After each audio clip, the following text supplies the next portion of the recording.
bonsoir tout le monde et bienvenue dans cette nouvelle vidéo. Aujourd'hui on est content de vous revoir parce qu'on va tester un nouveau format. C'est un format en fait, un avis à chaud sur des jeux en général qui viennent de sortir. Alors souvent en Suisse, comme je le rappelle, on a du retard, donc les vidéos ont du retard et en plus il y a le temps du montage. On essaye d'avoir des choses rapidement, mais il peut y avoir du retard par rapport à ce qu'on trouve dans d'autres pays. Et du coup on va commencer par un tout petit jeu. Oulaou est un jeu qui se joue de 2 à 6 pour des parties d'environ 10 à 20 minutes et c'est édité chez Yellow. Ah, c'est chez Yellow ça? Ouais. On ne dirait pas, hein. Ah, Et non, pas du tout. à partir de 8 ans et plus. Pour nous, c'est pas vraiment un show parce qu'on a joué déjà plusieurs fois, mais par contre, toi, tu l'as testé juste avant. Oui, tout à fait. C'est tout nouveau. Oulaou, qu'est-ce que c'est? Du coup, c'est un jeu de cartes d'ambiance dans lequel on va devoir essayer de se débarrasser le plus rapidement possible de nos cartes ou alors d'essayer d'éliminer les autres en les empêchant de jouer, de poser des cartes. Dès que quelqu'un à son tour ne peut pas jouer, cette personne est éliminée pour la manche. La fin de manche est déclenchée dès que quelqu'un n'a plus de cartes en main ou alors que toutes les autres personnes sont éliminées et qu'on est la seule personne encore en lice. À ce moment-là, on compte combien il y a de cartes dans la défausse et cela va nous donner un certain nombre de points. On recommence des manches jusqu'à arriver à un total de 77 points. Ou dépasser. Ou dépasser 77 points, oui, bien sûr. Dès qu'on arrive ou qu'on dépasse, c'est la fin de partie. La personne qui est arrivée à 77 ou à dépasser Gagne. Donc c'est relativement simple. Oui. La mécanique de jeu, on va jouer des cartes. À son tour, on joue une carte et on doit dire plus ou moins. Et c'est à la personne suivante de jouer.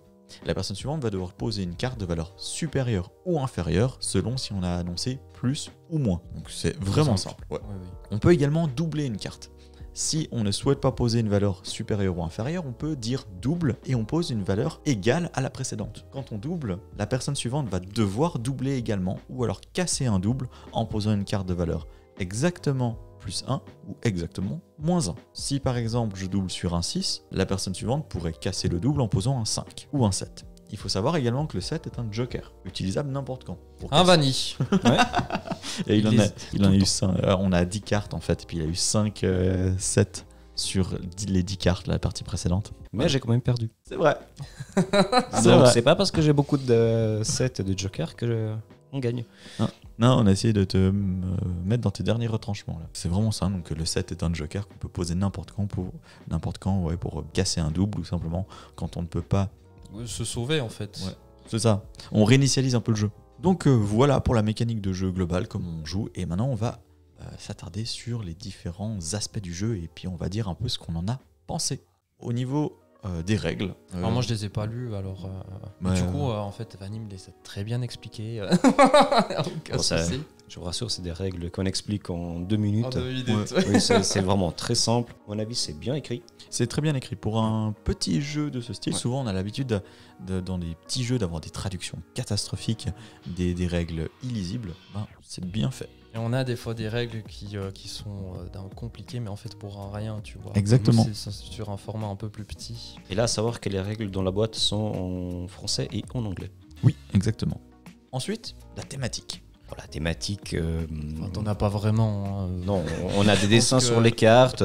Alors, il y a quand même une histoire à ce jeu. Ah, il y a une histoire. Ah, il y a une histoire, Ah oui, il y a oui. du lore quoi. Oui, il y a du lore. Alors, il faut savoir qu'en fait, ce sont des animaux qui font un concours de hula hoop. Ah. Ok, et... Ah oui, bah Et oui, du- maintenant c'est. Ouais, d'accord. C'est clair, hein. Ouais. Une pieuvre qui fait du hula hoop. Et le jeu s'appelle Oulaou. Et les chiffres, c'est combien de tours ils arrivent à faire? Non, je crois que c'est le plus grand. La taille de l'animal. Ouais, je crois que c'est ça. Ok. Simplement ça. Et puis du coup, on fait du hula hoop et le but c'est de rester le plus longtemps à faire du hula hoop. Voilà. Thématique 10 sur 10. Donc je reviens sur la thématique. Elle est là, On s'en fout. complètement. Surtout que le visuel. Tu veux parler du visuel maintenant? Oh, En fait, ça n'aide pas à être dans la non mais thématique. quoi. franchement, on retourne dans les années 2000. C'est complètement ça. Hein. Ouais. Tout simplement, tu prends des cartes, tu mets juste des chiffres et des couleurs, ça change. Avec des animaux. Skyjo. Ouais, Non, mais même tu enlèves tout. Attends, Tu enlève tout. prends les cartes de Uno, c'est la même chose. Pourtant, en vrai, il peut y avoir de l'inspiration des animaux qui font du hula hoop. En plus, je crois qu'ils ont pris le pire animal pour la pochette. Je crois que franchement, il est. Mais c'est fait exprès. Ne vous arrêtez pas sur la thématique ou le visuel parce que le jeu, il vaut un peu plus que ça. Au niveau du matériel, Les cartes sont un peu fragiles quand même. je trouve. Surtout pour ce genre de jeu là. C'est ça, parce que comme c'est un jeu de cartes qu'on n'arrête pas de On manipule mélanger. énormément Ouais. de cartes. Donc, Ça va facilement s'écorner, etc. Ouais, Donc, tout à fait. C'est assez dommage parce que, alors, elles sont relativement rigides, mais je sais pas, j'ai l'impression qu'elles vont vite s'écorner sur le bord. On voit que les découpes en fait. Bah, tu vois un peu déjà un petit peu dans les coins. Hein. Ouais, exactement. Et je pense que c'est la découpe qui a fait aussi que ça a abîmé les cartes. Si on regarde sur le rebord des cartes, ça rebique un peu. Donc la machine qui coupait était peut-être pas très bien affûtée non plus. Et du coup, ça peut déjà en fait créer des chocs. Petites marques. Ouais, quoi. c'est ça. Et la carte n'est pas du tout centrée. Non, Ah, c'est vrai. Ouais. Ah oui, Voilà. ouais, tout à fait. Donc matériel à revoir, mais en même temps le jeu est vraiment pas cher. Donc. Mais c'est vrai que pour ce style de jeu, on aime bien quand même avoir des cartes de bonne qualité. On s'en fout du centrage, effectivement. Mais on aime bien quand même qu'elles nous durent un peu parce qu'on va beaucoup y jouer. Avec la manipulation, c'est vrai que...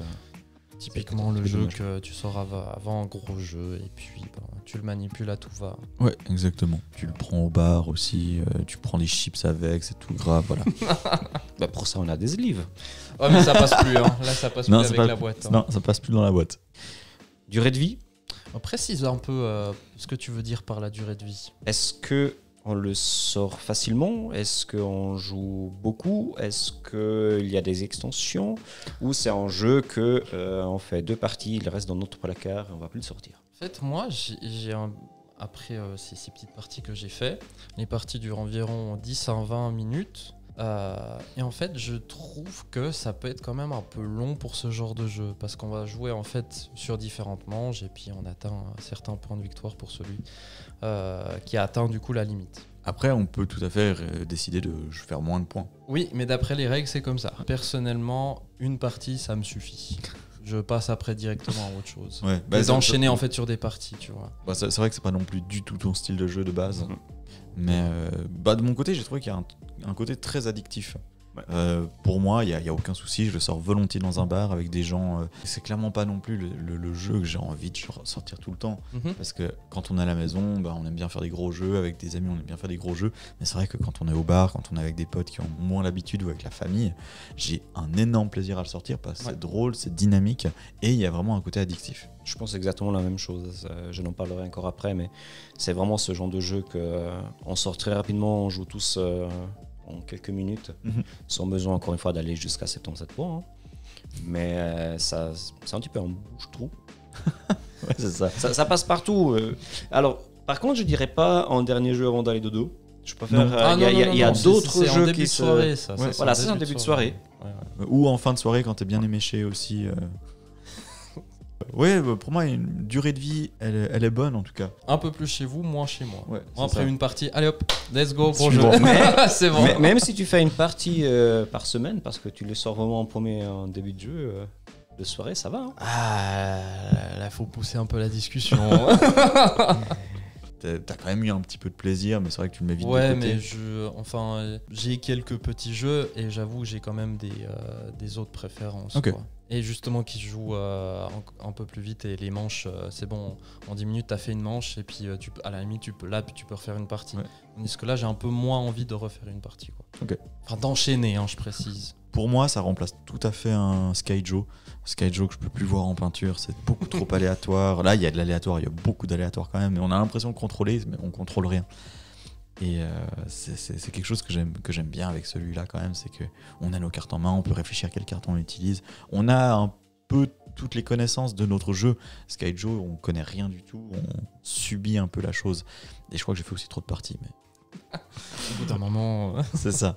Mais vraiment, un excellent remplaçant à Skyjo. Puis en plus, la boîte est encore plus petite. Part un peu plus sur les mécaniques. Bon, il Il n'y a pas grand-chose. Il n'y a pas des masses, mais pourquoi je veux parler un peu des mécaniques? Parce qu'il propose en fait une règle expert, c'est ça? Plus Tenez-vous bien. Hein. plus chaotique. Mais en fait, on a fait juste une partie tout à l'heure en mode expert. Alors c'est sympathique. Le mot expert le fait tiquer. Hein. Oui, en fait c'est sympathique, mais juste quelques points. Ouais. Le mode expert, qu'est-ce que ça va changer? C'est qu'en fait, quand vous jouez une carte et annoncez plus ou moins double, c'est que vous choisissez la personne qui va jouer la prochaine carte. Et du coup, en fait, ça peut avoir un focus. Oui, ça peut devenir stratégique, mais franchement, est-ce qu'on veut avoir de la stratégie vraiment dans un jeu tel que Oulaou? Je ne pense pas.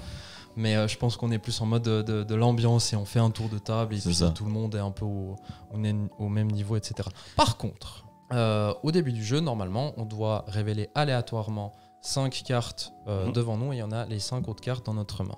Tandis que là, on reçoit 10 cartes et c'est nous qui allons choisir les 5 cartes qui seront Exactement. face visible et les 5 autres Et dans ça, notre c'est main. vraiment intéressant. Ouais. Ça, Ça, c'est très cool. Très très cool. Parce que c'est vrai qu'on n'a pas forcément envie de dévoiler nos sets. Et donc, quand on pioche des cartes et puis qu'on a plein de sets. Ah, Vanille. Ouais, j'avais pas vraiment envie de montrer à tout le monde que je n'avais 5. Hein. Bah, oui. Ah, t'aurais pu en montrer juste un. Bah non. Non, mais il cache tout. Il cache tout. T'aurais fait comment si t'en avais eu 6? Ah bah là, j'aurais pas eu le choix. Hein. Et voilà, et voilà. Oui, effectivement, le côté expert est vraiment... Enfin, expert, oui, voilà. On s'entend, hein, mais cette variante est vraiment chouette, mais effectivement, l'autre... En fait, tu peux focus quelqu'un, quoi. mais c'est ça. Et ça c'est pas vraiment intéressant. À moins qu'on joue vraiment en compétitif. Et alors là, on est à fond sur ça, mais... Parce que là, vraiment, dans le jeu, tu peux vraiment focus quelqu'un et tu sais que tu arriveras au bout d'un moment à le sortir, en fait. Mais- avec Ouais. les cartes que tu as. Mais- en main. Ouais, mais il Si faut t'as pas oublier- Vanille en face de toi et qui pose un set, et ben là, Non, t'es c'est- foutu. C'est pas le mec que je voulais dire, Ah, d'accord. mais si tu utilises toutes tes bonnes cartes pour sortir Mhm. quelqu'un, Mhm. à bout d'un moment, tu te retrouves face à l'autre, t'as plus les bonnes cartes. Ouais, t'as et du très coup, peu de tu- cartes et l'autre a plein de Voilà, possibilités. exactement. Surtout si l'autre personne observe bien ton jeu. Faudrait peut-être le faire plus souvent, mais en fait, j'ai pas envie de faire cette variante Non. avec ce jeu. Non, c'est pas. C'est si au bout d'un moment, t'en as marre un peu du jeu de base, et ben tu peux passer C'est ça. au mode expert. Quoi. Mais et puis sinon, en termes de mécanique, moi, c'est vraiment simple. C'est la pose de carte, il y a tout qui fonctionne bien. L'aléatoire est présente, mais pas frustrante. Donc ça, c'est cool. Même pour un jeu d'ambiance, normalement, l'aléatoire est sans arrêt là. Mhm. Et c'est souvent, pour ma part, ce qui me fait que j'ai du mal à apprécier certains jeux d'ambiance. Pourquoi jouer, en fait? On subit la chose. Mhm. Alors que là, il y a quand même la volonté d'embêter les autres avec ce qu'on a en main. Parfois on subit, ben oui c'est comme ça, mais on a quand même une certaine sensation de contrôle. Et c'est quelque chose que je trouve très bien dosé dans Oula Ou. Un très bon jeu. Ouais. Qui Ah, va- bah, on peut donner peut-être notre avis, Ouais. chacun notre tour, Mhm. sur la conclusion. Je commence. Vas-y. Oh, moi j'adore ce jeu.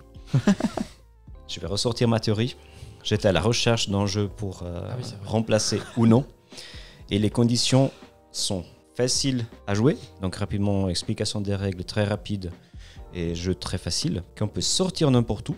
Donc surtout au restaurant en attendant de recevoir à manger. Donc ça doit être aussi un jeu qui est court. Et jouable par des enfants contre des adultes. Et tout le monde doit avoir du plaisir. Et la même chose. Et alors là, c'est le vrai remplacement. Il manque C'est un le- critère. C'est le vrai... Qu'est-ce que j'ai oublié? Eh ben, de pouvoir jouer dans l'eau. T'as oublié. Et ça. il faudrait faire bientôt la version Aquatique. aquatique. Ouais. Mais c'est le véritable remplaçant de Uno. Et ce n'est pas Graal du coup. Et ce n'est pas Graal. Là, je suis, je suis dévasté là. Graal, D'entendre ça. c'est un super jeu, mais il remplit pas le critère enfant et adulte ensemble avec le même plaisir de jeu. Il est trop complexe déjà. Exactement. Je trouve qu'il a, comme je disais, un côté hyper addictif qui fait que ça peut fonctionner de manière assez universelle. C'est ce qui me plaît vraiment dans le jeu.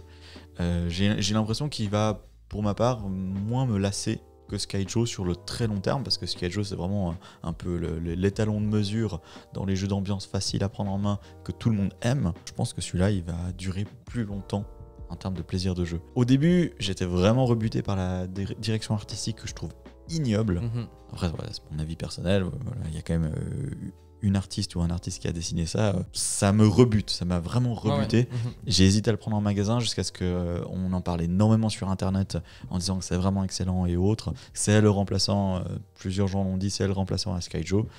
Du coup, je me suis dit, ok, je le prends. Juste pour ça, tu l'as pris en fait. Exactement, comme ça, je peux plus. Non, mais on me le demande trop, Skyjo. Et tu as bien fait du coup, parce que.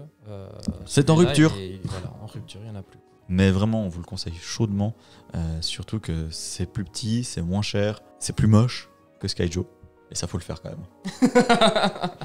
Mais c'est vraiment un cran au-dessus. Moi, j'ai pas grand chose à rajouter. Il y a juste un truc que j'ai trouvé vraiment sympathique, c'est qu'en fait, comme jeu d'ambiance, à deux, eh ben, ça marche bien. Oui, c'est vrai. Vraiment. Ça, c'est vrai.